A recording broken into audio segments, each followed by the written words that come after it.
Time for another Fire Turkey update. So I've not made a decision on the gearbox yet, transmission yet, whatever you want to call it. I think if one comes up for reasonable money and is a known good, then I'll probably just do that. But I'm not going to pay £2 grand for a rebuild. I may still rebuild it myself, but it seems the rebuild kit, which costs a couple £100, that doesn't actually come with all the parts that might need changing, so I could end up spending quite a lot of money. And obviously I've not done it before, so it'd be a learning process as well. So maybe that's something I'll do. I don't know yet. I'm not making a decision for the moment. So what I'm going to do is continue with the welding. You saw in the last video that I've got a massive hole in the passenger side floor. I'm really happy with the bones of it though. The chassis legs underneath all completely rust free, so that's really good. But there is a massive great hole, so it's going to need quite a large patch panel. And the thing about large sheets of metal is that they oil can and vibrate, and I don't want that. So I don't have a way of doing seams in panels at the minute. So what I've done is I bought a couple of these panels, and that pressed in X in there will add a load of rigidity. Can't bend it that way, which is what I need. So, but obviously that's not big enough. The hole in the floor is a lot bigger. So what I've done is I've taken the other panel and I've extended both sides and bent it a little bit, and that will fit. And that is quite rigid. It's not, I mean, it's quite rigid. I think that'll be fine. I'm going to get a bead roller at some point. Probably should have done that already, but there you go. So that's going to go in, and I'm going to have a look at the holes I cut in the side of the car as well, behind the passenger side door, in front of the rear wheel. See if I can do that. I'll practice my welding with this bit because it's going to be hidden, and then I'll have a go at the bodywork. Right, so this is what we're left with from last time. Now down here, I'm missing this corner here. So what I'm going to do is just zip that little bit in there, and that will give the panel something to patch, something to sit on. What I'm going to do is butt weld it on this side and then lay it over up here and on this this part here. I haven't decided what I'm going to do at the back yet. We'll see. I've tried to flatten some of these so that it will butt weld a bit nicer. We'll have a look at that in a minute. And I need to zip this up again as well. Shouldn't be too much of a problem. Annoyingly, I can't get this panel off because there's a screw right at the top and you've got to take the heater box out. Which I might do actually. I would quite like it out of there. I've made a bit of progress. I think I've done a better job as I did the other side. It's not brilliant, but there's no hole here now. So this is seam welded, and then the other three corners, or the other three sides, are lap welded. I'm not finished yet, obviously. I'm going to tie all this up together. I've ended up with a massive hole at the top, which I tried to fill with weld, which was a bit silly.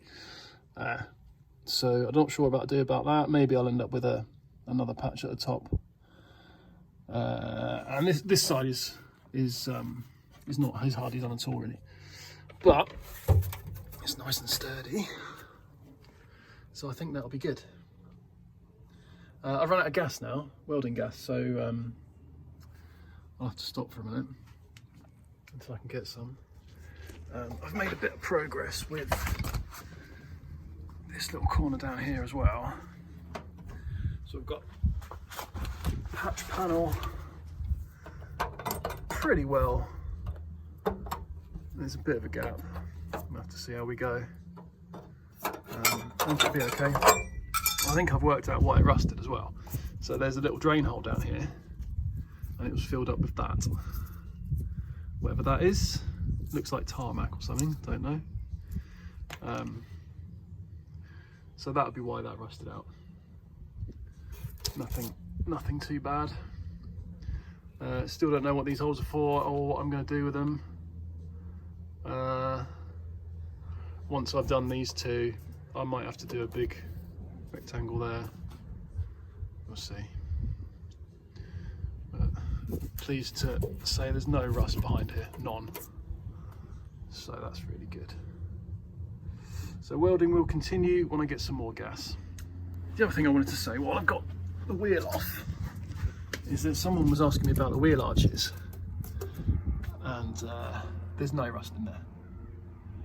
None at all, none whatsoever. This car has got solid bones. It was just left with all the rubbers disintegrated, carpet filled with water, rusted out the footwells. Not sure what this is about yet, but or what I'm going to do about it in fact, but something. Not for now. Made a bit of progress. So this has been finished off and seam sealed. That's how that's going to stay now. I put some paint on it obviously. I need to do the underside, but I'm reasonably happy with that. I haven't done a terrible job. It's a bit better than the other side, so progress is progress, I suppose. And there's no big holes in the floor, so I'm happy about that. Now, in this corner down here, this escalated a little bit. So, remember that tiny little rust bubble up there? That turned into quite a big patch just there. It goes around into here as well. And that nice little patch that I made for down here, I welded that in, and to be honest, it was probably good enough, but I kept going with it, trying to get it perfect, and made a huge mess. So what I've ended up with is a much larger patch. The metal down here is a little corroded on the inside, so it was all popping and banging, and it was actually quite difficult blowing through all the time. And on this side, I've come into the door shut as well. It's got a little bit of filler on it already. It needs a bit of a skim, and it's a little bit low in the middle where I joined the two patches together. Probably should have just done one, but I was a bit scared of making massive holes in it. So that's that. I need to wait for filler now, and I need to do the underside of the floor. Okay, so that's how the floor is staying. I'm pretty happy with that, really. It's not the best, but fills a hole for the minute. I have been thinking, actually, I'm going to cut these floors up a little bit in the future anyway when I do the subframe connectors. So we'll deal with it again then. Perhaps that's when the new floor panels will go in. But for the moment, that's how that's staying. And this is how this panel repair is looking now. It's not perfect, and I've just put a massive great run in it, which is a bit annoying. So maybe I'll tackle that again. But there was rusty holes there, and there's no rusty holes now. So I'm pretty happy with that as well. I haven't decided on what I'm going to do about painting the various repairs on the outside, because it's not going to be red. It's going to be a different colour. So I might have to come up with a plan for that. We'll see. But for the minute, I'm happy with those two jobs.